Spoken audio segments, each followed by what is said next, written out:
is this coming Friday, the 20th of November, 1:10 p.m. in the Urey Lecture Hall.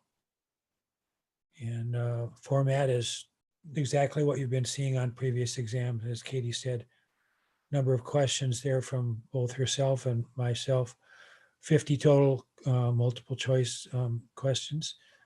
From my coverage will be on opioids, antidepressant drugs, which we'll be discussing later in the hour today, and then a little toxicology section that we'll have at the end tomorrow with two lectures on that tomorrow. So that'll encompass the 30 questions that I will have on there. For my questions, I really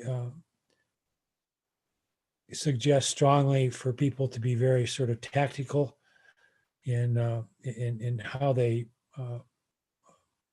take the exam, strategic, I guess, and how you study for it.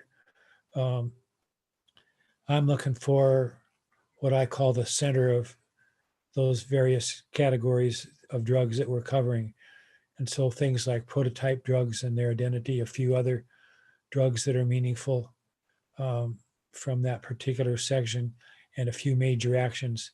If you sort of go by that, a few drugs and a few major actions, you'll be able to answer almost all of the 30 questions that I'll have on there. So from my particular standpoint, the questions that I'm doing, there's nothing at all wrong with a bunch of important detail, but the detail's not going to show up much on the exam, but the fundamentals as well. And when you're looking at a particular question of mine, classify. There's a question, and then there's four choices. Those four choices. Let's just say there's four drugs there. Classify each one of those drugs as you look at the question, and then if the question's asking for an opioid prototype, you look at that list, and well, is morphine on there? Yeah, it is. So that's your answer. So it's not only being able to sort of positively identify what you want on a particular question, but be able to identify choices in a negative sense that aren't, a part of that particular question. And if you use strategies like that, and I'm sure a lot of that would work for Katie's too, you'll be in great shape. You've all been doing very well. The class is in great shape going into this fourth exam.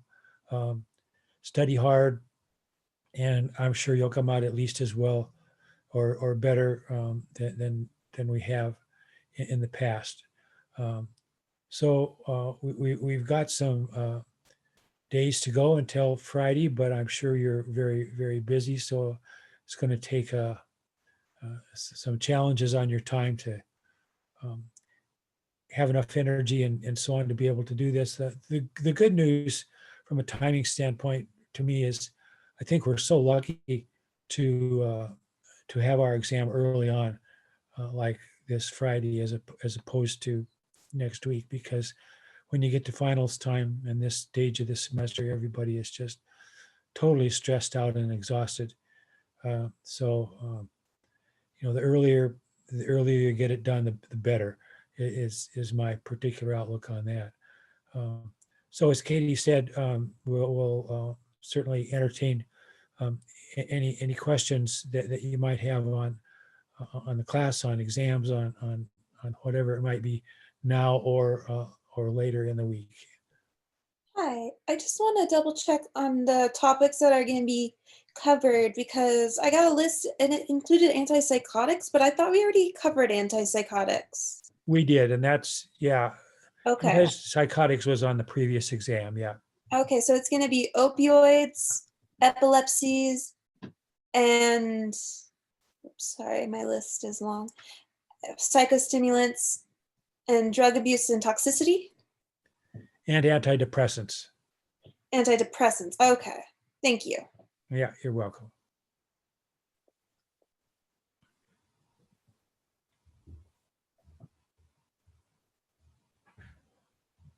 Well, while you're thinking about this for just another minute, I'll say I've got a current event, but I'm not going to actually do it today. I'm going to delay and do it tomorrow when we're doing our toxicology section, because it's on toxicology, and it's a little bit lengthy, but it's really important stuff. And so I'll put that aside and do that tomorrow.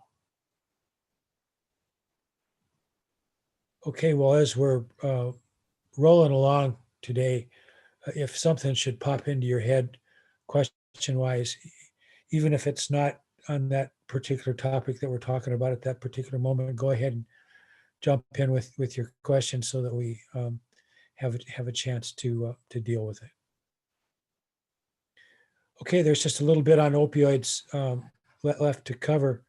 I'll scroll through here quickly. Hopefully, the stress levels are manageable for everyone. Maybe this tranquil scene would help lower stress a little bit. And shamas certainly would lower our stress. Very, very interesting little anecdote on this. I just got a email from one of our daughters just the other day. This had popped up on her Facebook page, I guess. And I thought, wow, that's amazing. We've just been looking at that cute little pup in class in recent days. Wonder how big the pup is now. Probably a lot bigger. This was a couple years ago.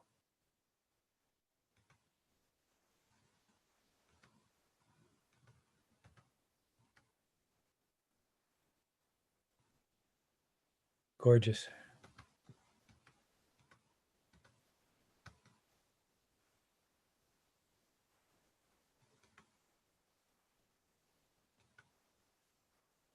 So I'm not sure I asked any questions at all. I don't believe I did on sort of the historical aspects of things.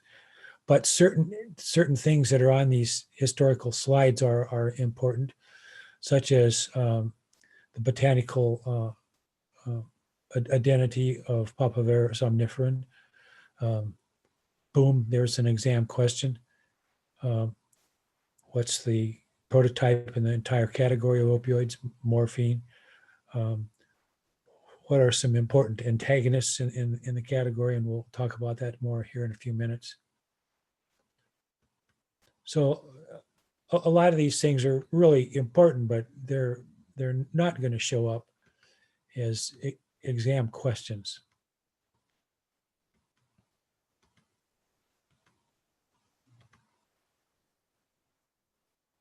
That is one cute cat.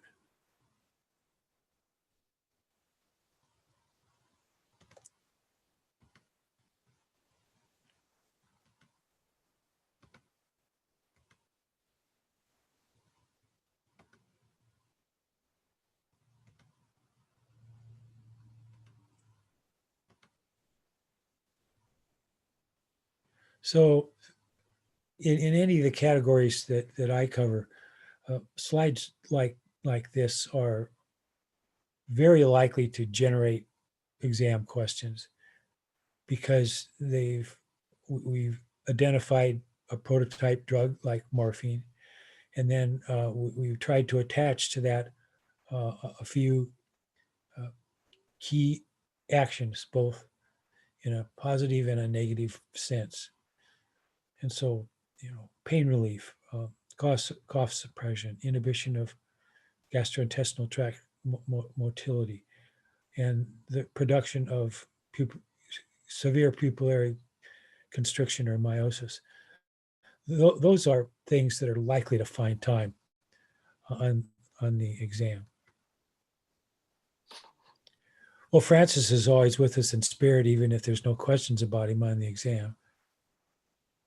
Definitely not meiotic pupils. Those are my dry mydriatic, mydriasis-like pupils there.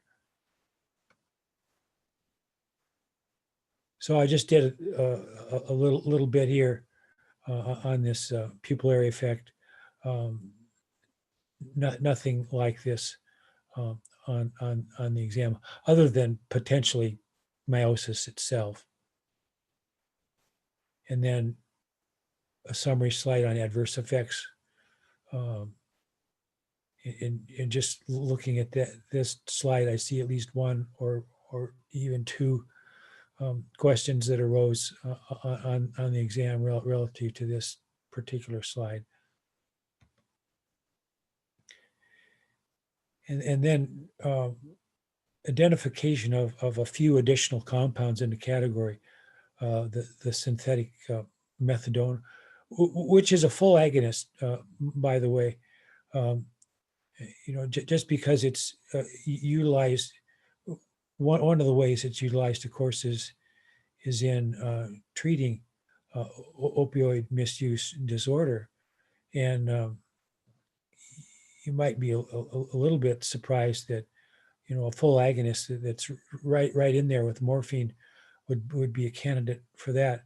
But of course, the answer there is one of pharmacokinetics, basically, and methadone is slower on and slower off than morphine or heroin are, and therefore it has some utility, although it also has some drawbacks in that particular regard.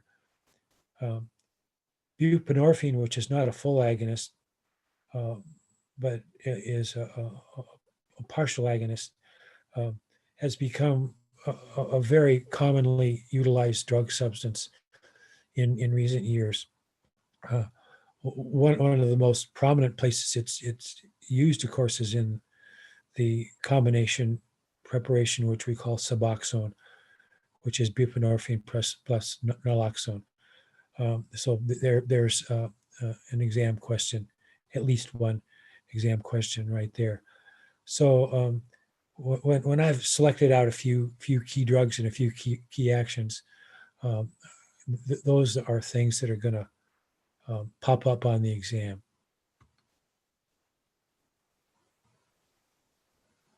So this is a little bit longer list than I like to usually use, but there are so many important drugs that are to be highlighted in the opioid area that I went a little bit crazy on this slide, I guess. But in just looking through this list of drugs here, I see a whole bunch of exam questions relative to this particular slide. Made quite a ado about antagonists, and if you recall, nalorphine from the history section was the first, but not absolutely full antagonist. But when naloxone came around in the late 60s or early 70s, we had for the first time a complete antagonistic substance in the opioid realm. And naltrexone is a very similar drug to naloxone. It's incredible how powerful and how rapidly naloxone acts. And let me just, I'll try to not make this too long, but give you a little story of the first time I saw naloxone in action in the experimental laboratory. I was, our lab, Tony Trevor's lab at UCSF, was just down the hall from Eddie Way's lab. And one afternoon I was visiting down in Way's lab, and they were doing some experiments with some mice that were dependent upon morphine. And these mice had been rendered dependent by placement of a morphine patch under their back skin. And then what they did was, I know you're not going to probably believe this story, but it honestly is true. They brought down a 4-liter beaker. I think you folks have seen those. They're pretty tall, and they put the mouse in the bottom of the beaker, and then they did a IP injection of naloxone.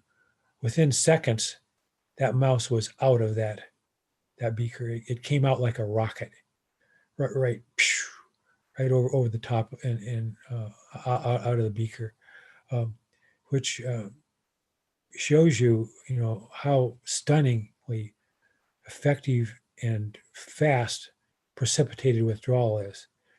Now, precipitated withdrawal is a lifesaver if the mouse or the human is, let's say, addicted to heroin, and and there's been an overdose and respiratory collapse is occurring.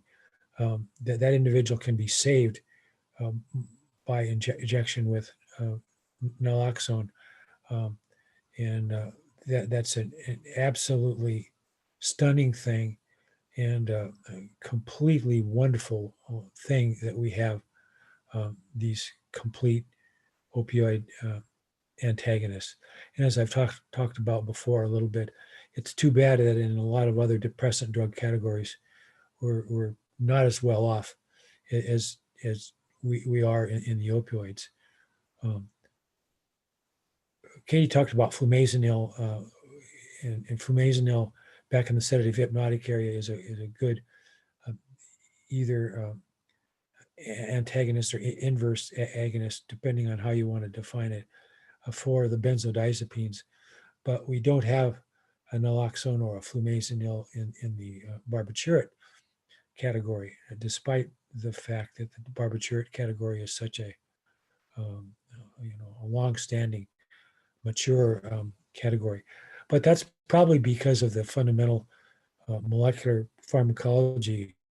Katie has talked a lot about the GABA receptors, the various binding sites on those.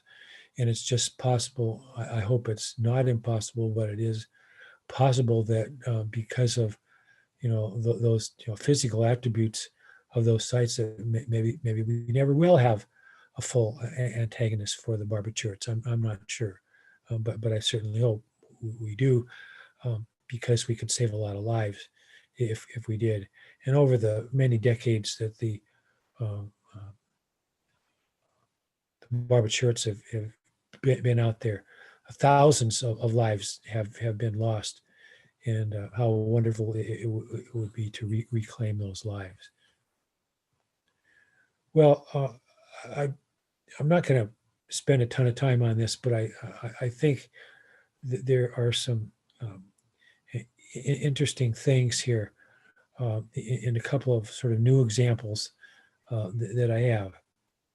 And problems associated with any fundamental category of pharmacological agents, um, problems with those can be shared, can be addressed by medicinal chemists in making analogs for those substances. The specifics that one would be working on in making a new drug in the category would be either pharmacokinetic or pharmacodynamic, or both. And here's a really fascinating example of a pharmacokinetic, what I call pharmacokinetic solution. And this would be in a setting, for example, where pain relief is required from a particular opioid. So a good full agonist probably is selected, and that's that's great. But excuse me, I'm sorry about these senior moments where I lose track of what I'm talking about. So you want to be able to solve the problems with pain that the particular individual is having. So you got to get the drug into the I'm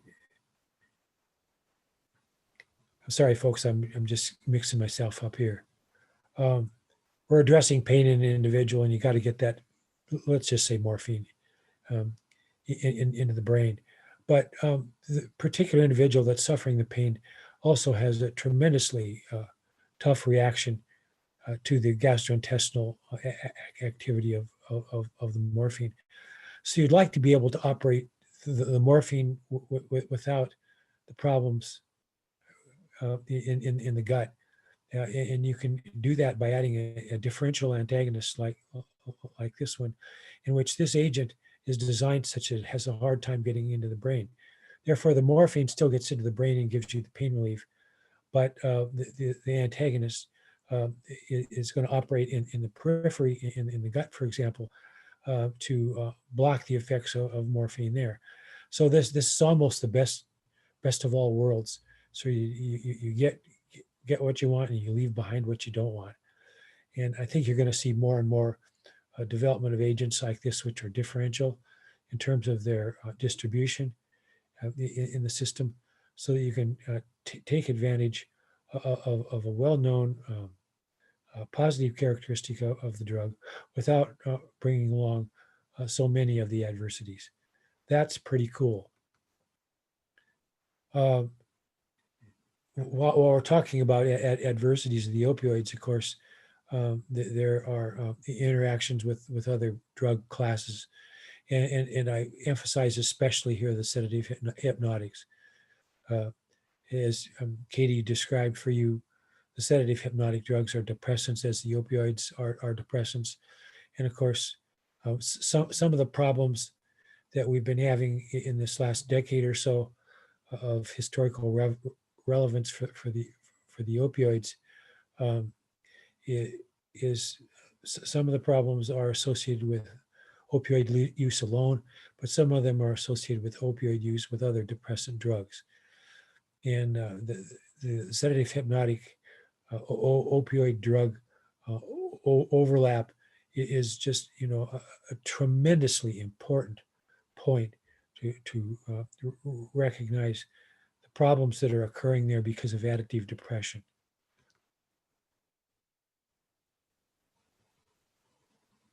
Well, I tossed this one in just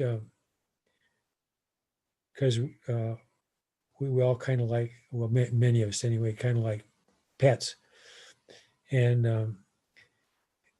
I've entitled this "Unanticipated Effects" because if you expect the effects in cats and dogs and other animals with respect to the opioids to be um, similar to what occurs in humans, you're probably going to be right, but not identical. Um, and so you get differential activities of the opioids between other animals and humans, and between the other animals themselves. And so I pulled out of Booth's genius book, Small Animal Clinical Pharmacology and Therapeutics, a couple of points about some of our favorites like dogs and cats. And in cats, you can see a real excitatory that sort of action, sometimes referred to as morphine mania. And you get a dysphoria uh, or what appears to be a very uncomfortable feeling in some dogs. Although let me point out that dysphoric effect is not necessarily unique to canines. And in fact, in the human population, while most humans are euphoric with respect to presentation of full opioid agonists, some people report a very uncomfortable or dysphoric effect. So it's not a homogeneous sort of thing that's occurring in any one of these animal categories, including humans. So this we're getting down to the end of it here in this experimental opioid called TRV 130, or goes by the name of ulceridine, is a mu agonist.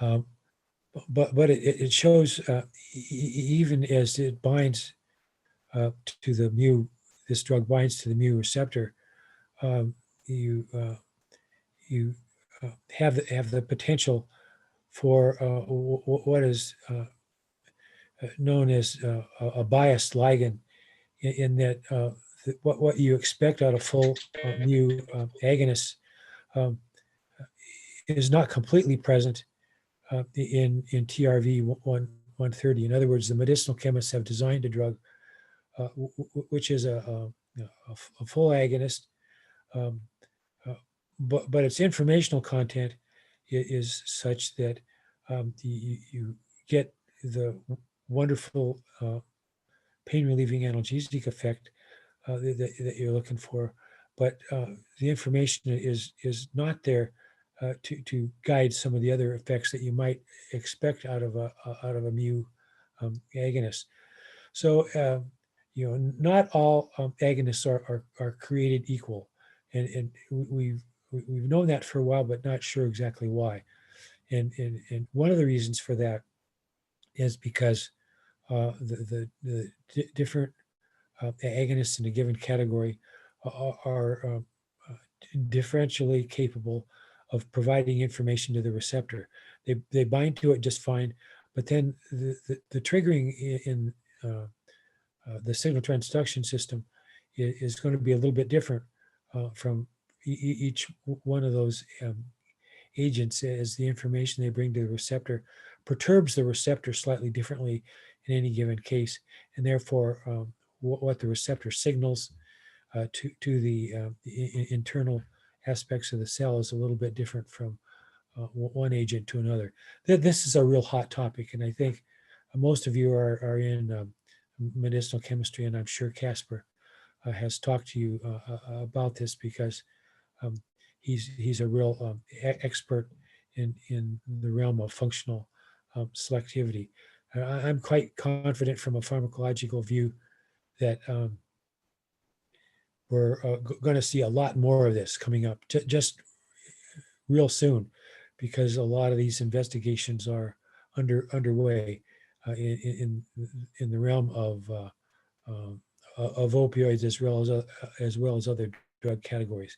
Um, this is not just limited to the opioids, but to a variety of other drug substances. And I don't know, we don't know enough about this right yet to predict, but I don't know if we're going to see functional selectivity in every the single category or not. But it's very likely that we will. Um, Let me. So all of that sort of yapping was about TRV 130, and so we would call that a pharmacodynamic solution, and and a very useful one in that regard. Um, I did want to say a few words about fentanyl.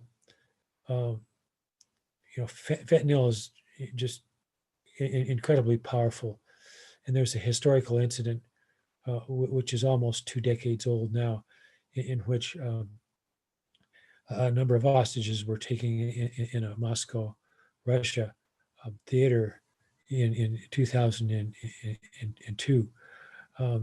This was an extraordinarily dangerous situation, and people wanted to know, how did the Russian authorities handle this particular incident?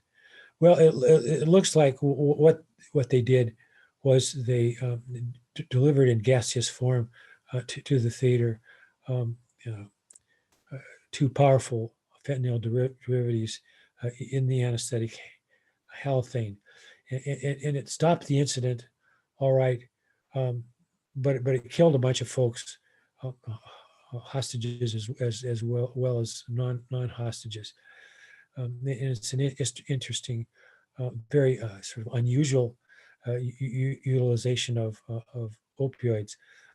But I wanted to mention it more than anything else, just to bring fentanyl out there front and center for us. Fentanyl is as I think people know, is an incredibly potent, full opioid agonist, and it's used very significantly in clinical practice these days as a mixture of a balanced anesthetic combination. Fentanyl is very, very frequently utilized in that regard, but under the careful uh, supervision of an anesthesiologist. Um, fentanyl, because of that tremendous potency, it has become problematic in certain cases, especially um, in the outside the clinical realm, because again, an individual that's utilizing it may not have the expertise to deal with its potency. Carfentanil and remifentanil are examples of uh, uh, uh, opioid derivatives which are even more potent and powerful than fentanyl. And some of the problems that have occurred in recent years in the opioid crisis have occurred in situations where individuals just did not know or did not appreciate the unbelievable potency and power of these derivatives. So interesting examples there, I think. Well, I just couldn't resist putting the beauty out there one more time. There's Papaver somniferin, a little bit different coloration than the earlier one we saw. So the opioid category gives us tremendous basics as far as pharmacology is concerned. And therefore, there probably is no more classical category than the opioids. The key factors of dose, time, in other words, how long you administer the drug, and in the setting in which the drug occurs, be it at home, in the clinic, in a hostage crisis. All of these factors are incredibly important to the final outcomes for the particular substances. Um, as far as the opioid crisis is concerned, um, sometimes I think we've forgotten about the importance of dose, forgotten about the idea that how long you administer a drug is an important thing, and perhaps forgotten about the idea that the setting in which those drugs are taken is so critical to the final outcomes. Fundamentally, in my opinion, the problems that have occurred and are still occurring in the opioid crisis is not due to changes in fundamental pharmacology. It's due to sometimes the fact that we have forgotten about or have ignored those fundamentals. You sometimes hear that in the opioid crisis discussion along the lines of, oh, well, we didn't think the particular opioid in question was going to cause problems with dependency. I I I, um, I have a hard time understanding that conclusion, because the dependency aspects of opioids, as we've pointed out in this particular presentation, have been known for decades, centuries, and millennia.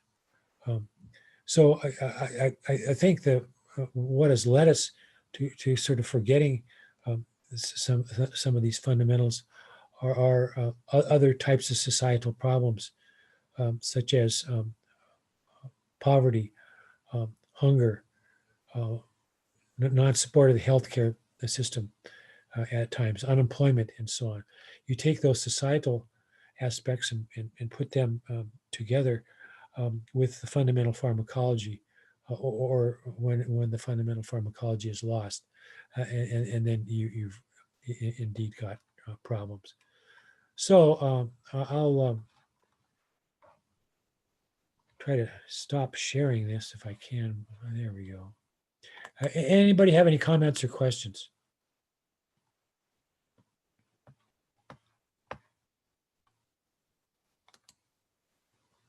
Oops.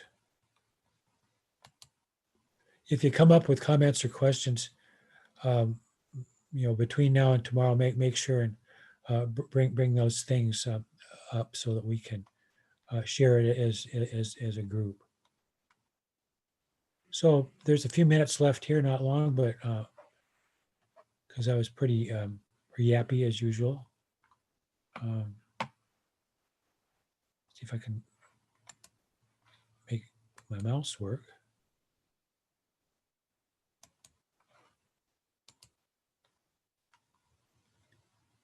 So the mood-related disorders or affective disorders, including the whole umbrella of anxiety-related disorders, is relevant with respect to the extremely important drug category, the antidepressants.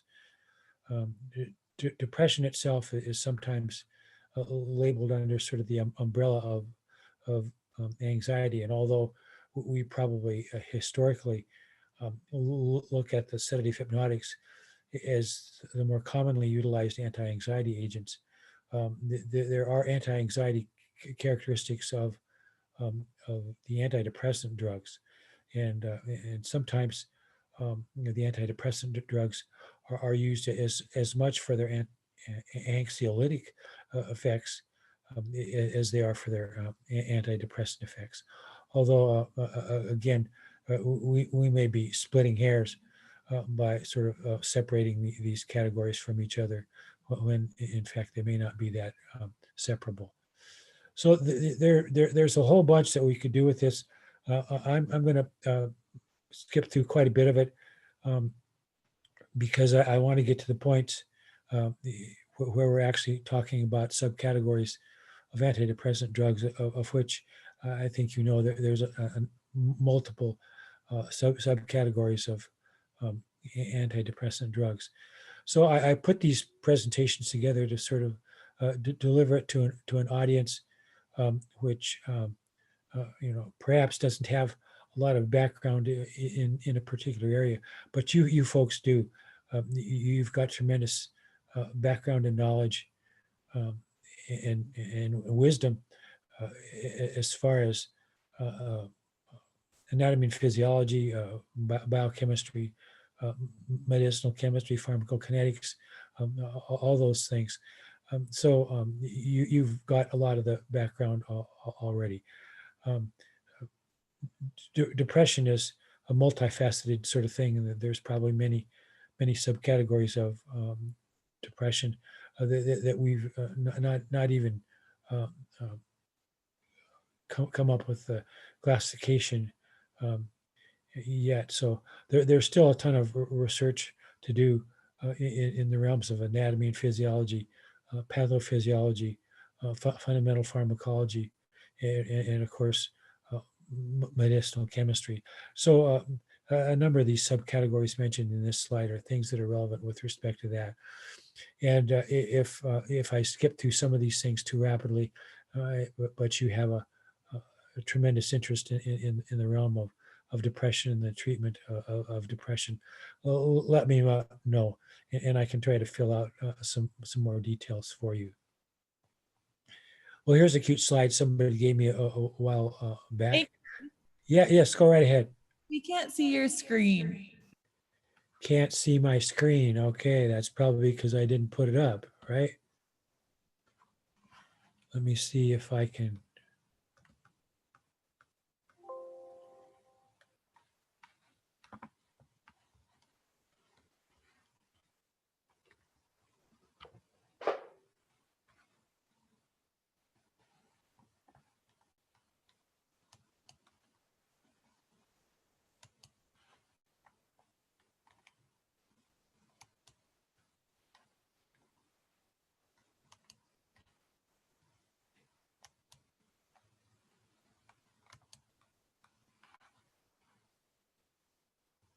Thanks for letting me know.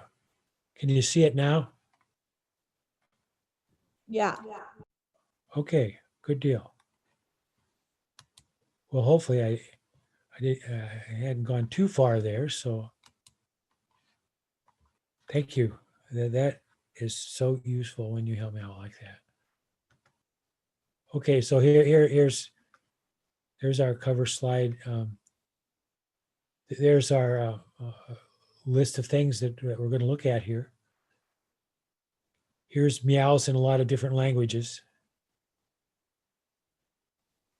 So bring that up later this afternoon or this evening if you're getting stressed out, and show it to your cat. And our dog is lying right beside me here, but she's saying get rid of those meows. So let's move on.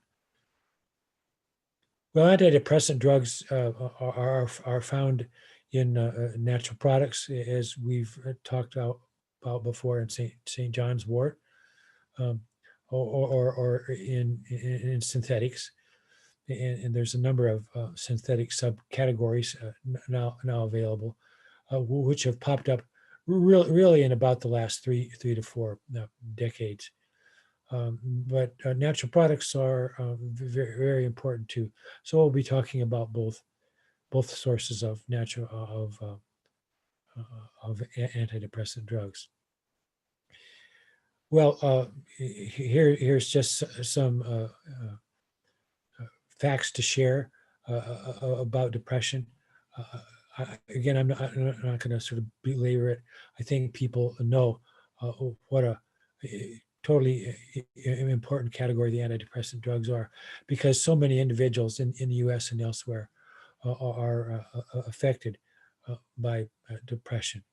And so there's just some of the tie-ins to that in that particular slide. Being such a systemic disorder, there's a whole bunch of anatomical correlates for depression, and therefore potential sites of targeting therapeutic remedies. And here's some of the possibilities in terms of sites of action. I'll emphasize particularly the Raphe nuclei because of the importance of serotonin, and the locus coeruleus because of the importance of norepinephrine, but certainly not isolated to those areas by any means. The, the hippocampus and its role in learning and memory is such an important thing, that there are actions of these drugs, as well as many other drugs of importance to us in various hippocampal regions. Starting about 50 years ago, researchers and researcher clinicians began to talk about the biogenic amine theory, which basically suggested that serotonin and norepinephrine were in too low a supply in key brain regions in individuals who were depressed. And to some degree, the antidepressant drugs that we have available to us now would support this theory in a sense. But it may not so much be that serotonin and norepinephrine are lacking, as that the regulatory aspects for these neurotransmitters are out of kilter in depression, which may well lead to or be because of not having enough, but it's more a regulatory control itself that's out of whack. And I think that's one of the reasons why antidepressant drugs, like antipsychotic drugs, are slow acting. It takes a few weeks or even longer to get major benefits in many cases.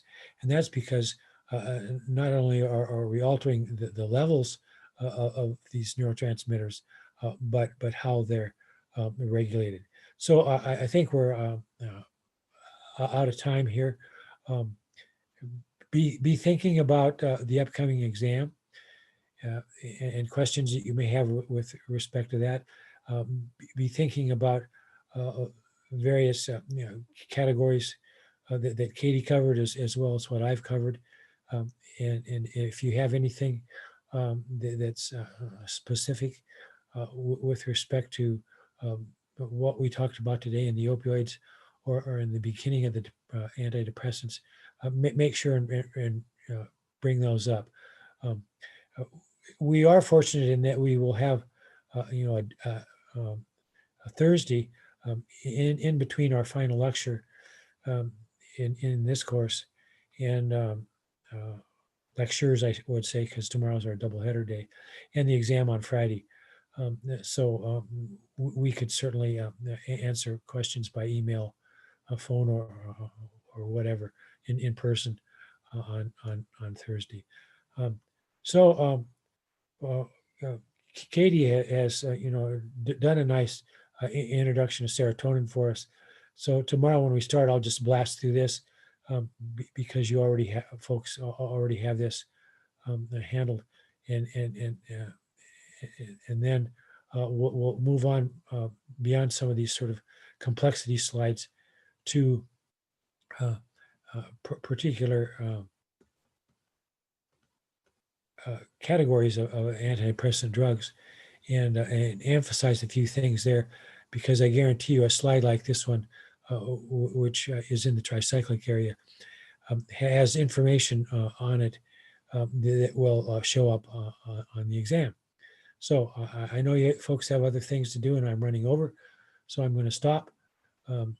We'll address any questions if anybody remains.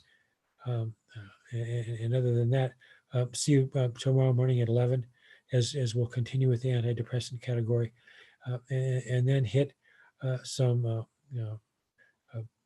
big time themes in the area of general toxicology.